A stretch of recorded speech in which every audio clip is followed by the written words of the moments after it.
வணக்கம் மகர ராசி நண்பர்களே. வரக்கூடிய பங்குனி மாதத்தில் உங்களுக்கு எந்த மாதிரியான பலன்கள் கிடைக்க போகுது அப்படிங்கிறத தான் நாம் இப்போ இந்த பதிவில் பார்க்க போகிறோம். மகர ராசியை பொறுத்தளவுக்கு 7.5 சனி இப்போ ஓடிக்கிட்டு தான் இருக்குது.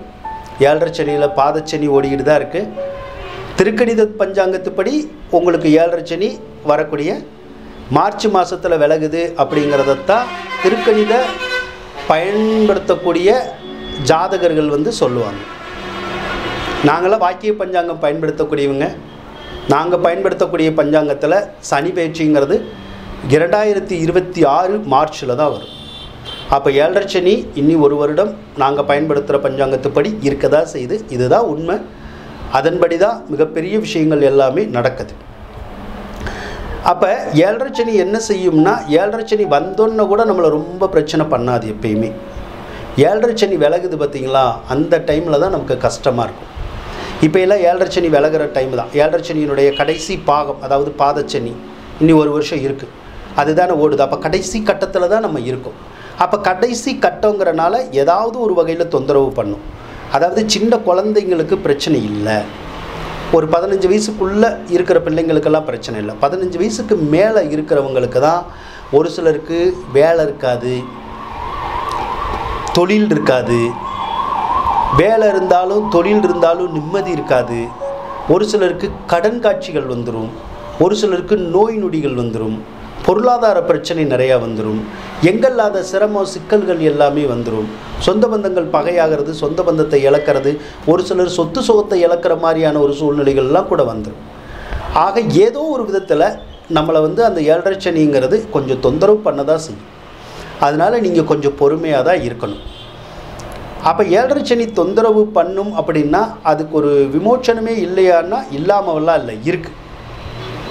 நவகிரகத்தில் சனி பகவான் இருப்பார். சனிக்கிழமை சனி ஓரையில் போங்க. காலையில் 6 to 7, மதியம் 1 to 2, நைட்டு 8 to 9, இந்த 3 நேரத்தில் ஒரு நேரத்தில் போங்க. போயிட்டு சனிக்கு எள்ளில் விளக்கு போட்டு, சனி பகவானே ஒன்றால் எனக்கு ஏற்படுற சர்வதோஷம் விலகணும், சர்வ கஷ்டம் விலகணும், எனக்கு இருக்க பிரச்சனைகள் எல்லாம் நீங்கணும் அப்படின்னு சொல்லி 7.5 சனிக்கு நீங்கள் விளக்கு போட்டு தொடர்ந்து ஒரு வருஷத்துக்கு நீங்கள் வேண்டிக்கிட்டே வாங்க.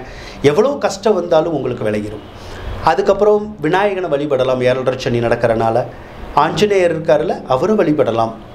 அப்போ அதே சனிக்கிழமையில் விநாயகர், ஆஞ்சநேயர், சனி பகவான் இந்த மூவரையுமே நம்ம வணங்கிக்கிட்டே வந்தால் சனியினால் ஏற்படுத்தக்கூடிய அந்த பாதிப்பில் இருந்து கண்டிப்பாக நம்மளால் விடுபட முடியும். முயற்சி பண்ணுங்க.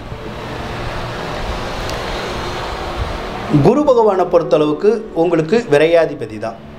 அவர் 5வது இடத்துல தான் இருக்கார். அப்போது பெற்ற பிள்ளைகள்னால நமக்கு விரயமாகும். பெற்ற பிள்ளைகள்னால விரயமாகும்னா ஏதாவது அந்த பிள்ளைகளுக்கு வாங்கி தர வேண்டியது இருக்கும், அவங்களுக்கு தேவைப்பட்டதை. அதனால் கொஞ்சம் செலவாகும். ஒரு சிலர் குழந்தை பெற்றுக்கணுங்கிறதுக்காக கூட செலவு பண்ணுறதுக்கான சந்தர்ப்பம் இருக்குது. ஒரு சிலருக்கு குழந்தைங்களுக்கு அடிக்கடி உடம்பு சரியில்லாமல் போகலாம். அதனால கூட கொஞ்சம் செலவினங்கள் கொஞ்சம் வரதா செய்யும். ஆனால் அதே நேரத்தில் குழந்தை பிறக்காதவங்களுக்கு குழந்தையை கொடுத்துரும்.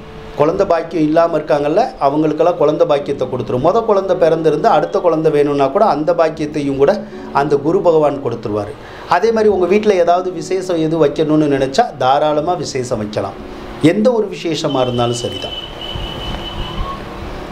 அதே மாதிரி சில மகிழ்ச்சியான சம்பவங்களையும் குரு பகவான் கொடுப்பார். இப்போ சனி பகவான் உங்களை தொந்தரவு பண்ணால் கூட குரு பகவான் உங்களுக்கு நல்லா தான் இருக்கார். அதனால் உங்களுடைய ராசியையும் பார்க்குறார்.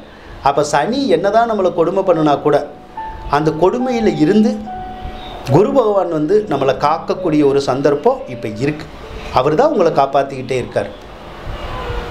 அதனால் கவலைப்படணுங்கிற விஷயமோ அச்சப்படணுங்கிற ஒரு விஷயமோ இல்லை.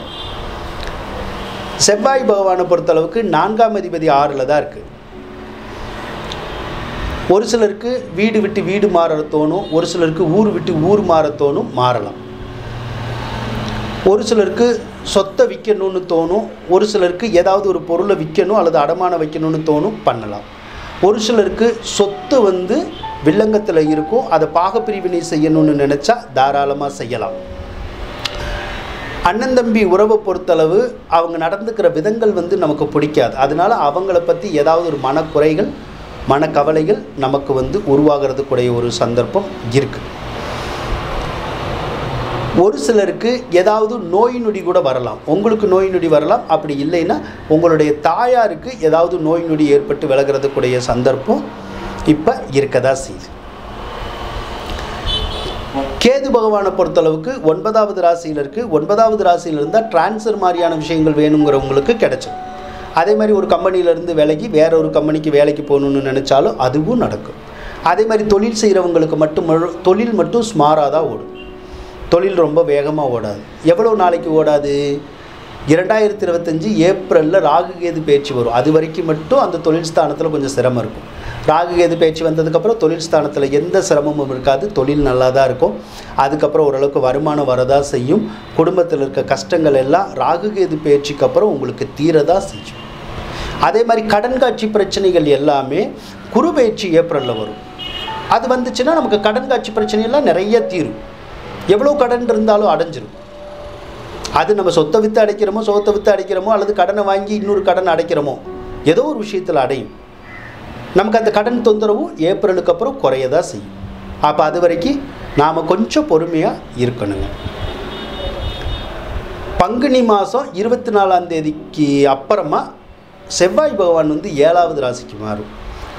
அது 7வது ராசியில் மாறினாலே அப்போதைக்கு உங்களுக்கு செவ்வாய் தோஷம் மட்டும் உருவாகும். செவ்வாய் தோஷம் என்ன பண்ணும்? நம்மளை ரொம்ப டென்ஷன் பண்ணி விடும், அவ்வளோதான். அதாவது உங்களுடைய கணவன் அல்லது மனைவிக்கு அவங்க மனசு பாதிக்கிற மாதிரி அல்லது டென்ஷன் ஆகிற மாதிரி ஏதாவது ஒரு விஷயங்கள் நடக்கும். அதனாலேயே நம்மளும் அவங்களும் சேர்ந்து கருத்து வேறுபாடு வர்றது, நாம் அவங்களோட சண்டை சச்சரவில் ஈடுபடுறது, அந்த மாதிரியான சூழ்நிலை கொஞ்சம் இருக்கும். அதே மாதிரி ஒரு சிலருக்கு அந்த உங்களுடைய கணவன் அல்லது மனைவி ஏதாவது தகாத நண்பர்கள் கூட சேர்ந்துருப்பாங்க. அது ஆண் நண்பராக இருக்கலாம், பெண் நண்பராக இருக்கலாம், யார் கூடயா சேர்ந்துருப்பாங்க. அதனால கூட நிறைய சண்டை சத்தம் நம்ம வீட்டுக்கு வரலாம் கணவன் மனைவிக்குள்ளே. அதனால் அந்த விஷயத்துலேயும் நீங்கள் கொஞ்சம் பொறுமையாக இருந்துக்கிட்டீங்கன்னா உங்களுக்கு சிரம சிக்கல்கள் எல்லாம் வராமல் நம்மளால் தவிர்க்க முடியுங்க. அதுக்கப்புறம் ராகு பகவானை எடுத்துக்கிட்டால் 3வது ராசியில் தான் இருக்கார். ராகு 3வது ராசியில் இருக்கிறது நன்மையை கொடுக்கும். அதனால ஒன்றும் பிரச்சனை இல்லை. ஆனால் இளைய சகோதர சகோதரிகள் இருந்தால் அவங்களுக்கு அடிக்கடி உடம்பு சரியில்லாமல் போயிட்டே இருக்கும். நீங்கள் ஒன்று சேர்ந்துருந்தீங்கன்னா உடம்பு சரியில்லாமல் போகும். ஒருவேளை நீங்களும் உங்களுடைய சகோதர சகோதரி ஒன்றா இல்லைன்னா உடம்பு சரியில்லாமல் போகாது. அதே மாதிரி நீங்களும் சகோதர சகோதரியும் ஒன்றா இருந்தீங்கன்னா அவங்களோட கருத்து வேறுபாடு சண்டை சச்சரவு வரும். நீங்களும் அவங்களும் விலகி இருந்தீங்கன்னா சண்டை சச்சரவும் இருக்காது. புதனை பொறுத்தளவுக்கு உங்களுக்கு 6ஆம் அதிபதி தான் 3ல் தான் இருக்குது. புதன் 3ல் இருந்தாலும் நமக்கு நன்மைகளை கொடுக்கும். அதே மாதிரி சூரியன் 3ல் இருந்தாலுமே நமக்கு நன்மைகளை கொடுக்கும். சுக்கிரனும் 3ல் தான் இருக்கார், நன்மைகளை தான் கொடுக்கும். இதில் சுக்கிரன் 3வது ராசியில் இருக்கிறது. ஒரு வீடை கொடுத்துட்டு இன்னொரு வீடு வாங்குகிற யோகம் இருக்குது. அதே மாதிரி ஒரு சொத்தை கொடுத்துட்டு இன்னொரு சொத்து வாங்கக்கூடிய யோகமும் இப்போ இருக்கதான் செய்யுது. அதே மாதிரி அரசாங்க வழியில் ஏதாவது நன்மைகள் கிடைக்கக்கூடிய யோகமும் இந்த காலத்தில் உங்களுக்கு இருக்குது.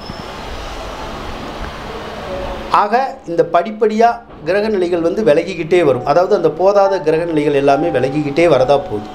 ஸோ 7.5 சனிங்கிறது ஒரு வருஷம் இருக்குன்னா கூட அதுக்கு முன்னாடியே சரியில்லாத சில கிரகங்கள் சரியாகவும், அப்படி சரியாகிற போது உங்களுடைய வாழ்க்கையில் ஒரு 50% பிரச்சனைகளாவது குறைஞ்சிடும். அது குறைஞ்சாலே போதும். அதுக்கப்புறம் 7.5 சனி முடிஞ்சால் மீதி பிரச்சனைகள் நமக்கு குறைஞ்சிரும். அப்போ இந்த காலத்தில் தான் பொறுமையாக இருக்கணும். அதே மாதிரி இந்த காலத்தில் கடன் வாங்கி வீடு கட்டுறேன், கடன் வாங்கி சொத்து வாங்குறேங்கிற வேலையெல்லாம் செய்யக்கூடாது. ஏன்னா இது ஏற்கனவே நம்மளை கடனில் தண்ணி விட்டு கஷ்டப்படுத்துகிற கிரகம். அப்போ 7.5 சனி நடக்கிற காலத்தில் ஏதாவது விரைய வரும், நீ வீடை கட்டு, வாசலை கட்டு, அல்லது சொத்து பத்து வாங்குன்னு யாராவது சொல்லி கொடுத்தாலும் அந்த வேலையெல்லாம் செய்யாதீங்க. அதாவது உங்கள்கிட்ட காசு இருந்தால் செய்யுங்க, தப்பு இல்லை. கடனை வாங்கி மட்டும் அந்த வீடு கட்டுறது, சொத்து வாங்குகிற வேலைகளை பண்ணாதீங்க. அப்படி பண்ணினீங்கன்னா அந்த கடனை கட்ட முடியாது. அந்த சொத்தை விற்றாலும் மறுபடியும் கடனை கட்ட முடியாது. அந்த மாதிரி சூழ்நிலை அதனால் புதிய முயற்சிகள் எதுவும் எடுக்காதீங்க. நார்மலாக எப்பயும் போல் எப்படி போகுதோ அதே மாதிரி கொஞ்ச நாளைக்கு போயிட்டே இருக்கட்டும். ஆக மகர ராசிக்காரவங்களை பொறுத்தளவுக்கு 7.5 சனி தான் கொஞ்சம் சிரமத்தை தருதே தவிர பிரகிரகங்கள் சாதகமாக தான் இருக்குது. அதனால் ஒரு நல்ல வாழ்க்கையும் அல்லது பாதகமற்ற சில சிறப்பான வாழ்க்கை கூட இந்த பங்குனி மாதத்தில் கிடைக்கிறதுக்கான சந்தர்ப்பம் இருக்குது அப்படின்னு சொல்லி கூறிக்கொண்டு விடைபெறுகின்றேன். நன்றி, வணக்கம். மகர ராசிக்காரவங்களுக்கு இந்த வீடியோ பிடிச்சிருந்தால் லைக் பண்ணுங்கள், ஷேர் பண்ணுங்கள், மறக்காமல் சப்ஸ்கிரைப் பண்ணுங்கள். நன்றி மகர ராசி நண்பர்களே.